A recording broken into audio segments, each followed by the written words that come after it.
Om Swastiastu. Perkenalkan, nama saya Niwayan Jesi Handayani, nomor absen 35, kelas 10 PH2. Hari ini saya akan mempresentasikan materi tentang bab 5, yaitu komunikasi pelanggan dan kolega. Yang pertama saya akan menjelaskan A. Perbedaan sosial budaya. Kita manusia dilahirkan ke dunia ini dengan kondisi sosial budaya yang berbeda-beda, tergantung daerah di mana kita dilahirkan. Faktor penyebab perbedaan sosial budaya yaitu 1. Perbedaan latar belakang pendidikan. Yang kedua, perbedaan ras, bahasa, dan agama. Dan yang ketiga, perbedaan struktur ekonomi golongan suku. Indonesia adalah negara yang besar dengan beragam suku bangsa, bahasa, dan agama. Dalam dunia kerja, bisa saja kolega kita berasal dari beragam suku bangsa, bahasa, dan agama. Suku bangsa. Suku bangsa adalah golongan sosial yang dibedakan dari golongan sosial lainnya karena memiliki ciri paling mendasar atau paling umum yang berkaitan dengan asal-usul, tempat asal, dan kebudayaan. Ciri suku bangsa yaitu 1. Bersifat tertutup dari suku bangsa lainnya. Yang kedua, memiliki nilai-nilai dasar yang tercermin dalam kebudayaannya. Dan yang ketiga, memiliki interaksi dan komunikasi.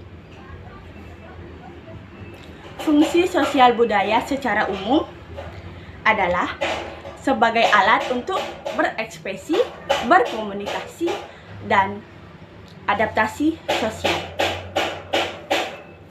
Bahasa. Bahasa adalah alat yang digunakan oleh manusia untuk melakukan komunikasi. Baik secara lisan, tulisan, dan gerakan. Dan yang B, saya akan menjelaskan komunikasi dengan berbagai latar belakang kebudayaan. Komunikasi antar budaya adalah komunikasi yang terjadi antara orang-orang yang berbeda suku bangsa, komunitas bahasa, kelompok ras, dan komunikasi.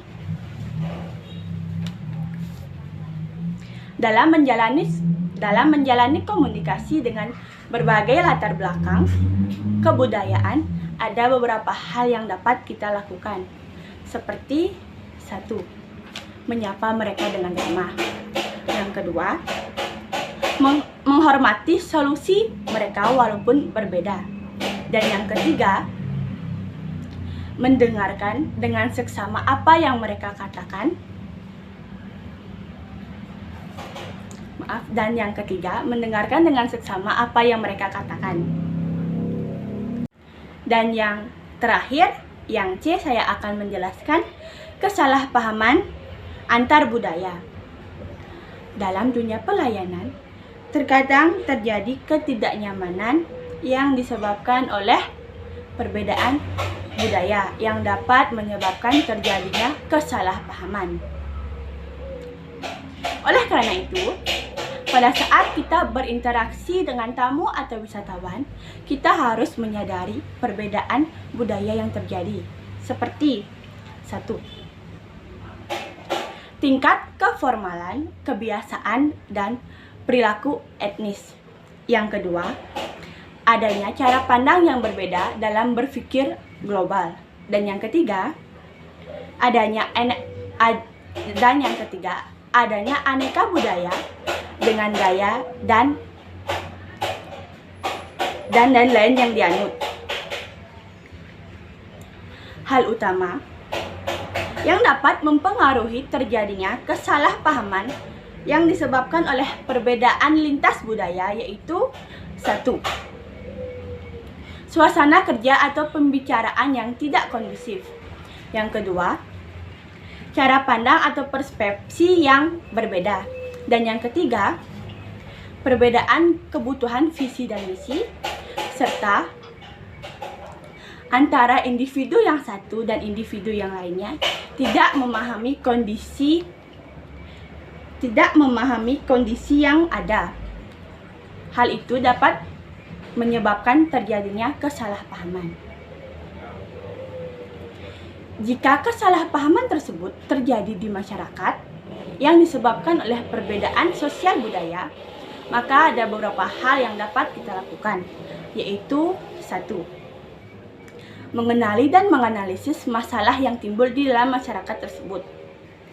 Dan yang kedua, upayakan masalah yang timbul tersebut diselesaikan dengan cara baik, tidak dengan cara kekerasan. Kesalahpahaman antar budaya perlu diatasi dengan cara kita mengenali latar belakang mereka, baik dari segi bahasa, norma kehidupan sehari-hari, dari segi budaya, dan lain sebagainya. Dalam dunia bisnis, semakin kita mengenal karakteristik kolega dan pelanggan kita, maka akan semakin baik pula kualitas komunikasi kita. Sekian presentasi yang dapat saya sampaikan hari ini. Saya tutup dengan Pramesanti. Om Santi Santi Santi Om.